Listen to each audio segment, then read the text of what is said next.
Hi everyone, welcome to RS academy. EAMCET exam రాయబోయే ప్రతి student మైండ్లో మెదిలే ఇప్పుడు ఒక థాట్, ఒక క్వశ్చన్ మార్క్ ఏంటంటే, మనం ఎగ్జామ్లో సమ్ని సాల్వ్ చేయాలా లేదా గెస్ చేయాలా, ఏది రైట్, ఏ విధానంలో వెళ్తే మనకు మంచి మార్క్స్ వస్తాయని చాలామంది మైండ్లో ఈ డౌటే తిరుగుతూ ఉంది. కామెంట్ సెక్షన్లో దీని గురించి ఎక్కువ మెన్షన్ చేస్తున్నారు. స్టూడెంట్స్, కొన్ని పరిస్థితుల్లో గెస్ చేయాలి, కొన్ని పరిస్థితుల్లో సాల్వ్ చేయాలి. సో ఏ టైంలో గెస్ చేయాలి, ఎప్పుడు సాల్వ్ చేయాలి అన్న డీటెయిల్స్ క్లియర్గా ఈ వీడియో సెషన్లో మనం మాట్లాడుకుందాం. సో ఫస్ట్ థింగ్, మీరు ఫస్ట్ మ్యాథ్స్ చేసుకోండి, తర్వాత కెమిస్ట్రీ చేసుకోండి, ఆ తర్వాత ఫిజిక్స్ చేయండి.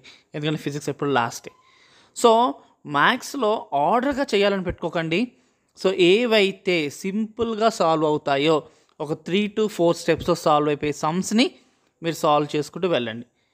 టైం లాగింగ్ సమ్స్ని మాత్రం ఎక్కడా సాల్వ్ చేయడానికి ట్రై చేయకండి.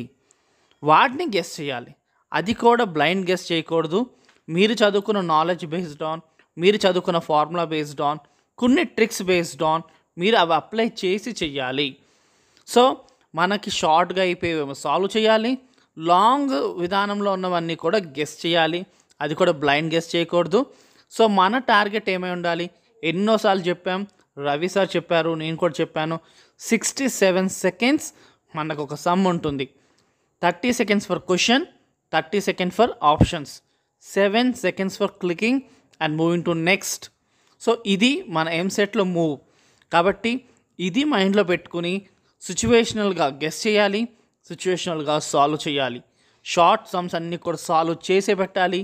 లాంగ్గా ప్రొసీజర్గా ఉన్న వాటివన్నీ కూడా మీరు కొన్ని ఫండమెంటల్స్ని లేదా కొన్ని ట్రిక్స్ని బేస్డ్ ఆన్ మీరు గెస్ చేసి పెట్టాల్సి ఉంటుంది. అప్పుడు ఖచ్చితంగా మీ ఎగ్జామ్స్ సక్సెస్ సాధిస్తారు. ప్రతి ఒక్క మార్క్ మనకు చాలా ఇంపార్టెంట్.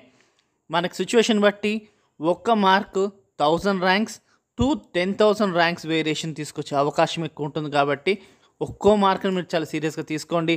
ఖచ్చితంగా ఎగ్జామ్ని మీరు రాక్ చేయగలుగుతారు. ఈ ఎంసెట్ ఎగ్జామ్ అనేది ఒక యుద్ధంతో సమానం. మనకి ఎదురుగుండా వచ్చే ప్రత్యర్థి బట్టి మన యుద్ధంలో ఉన్న టెక్నిక్స్ వాడాల్సి ఉంటుంది. సో ఒక్కొక్కరికి ఒక్కొక్క టెక్నిక్, అప్పుడు విజయం మందే అవుతుంది students. So all the best. ఈ టిప్ మీకు చాలా యూజ్ అవుతుంది అనుకుంటున్నాను. Thank you for watching. Do share and subscribe our channel.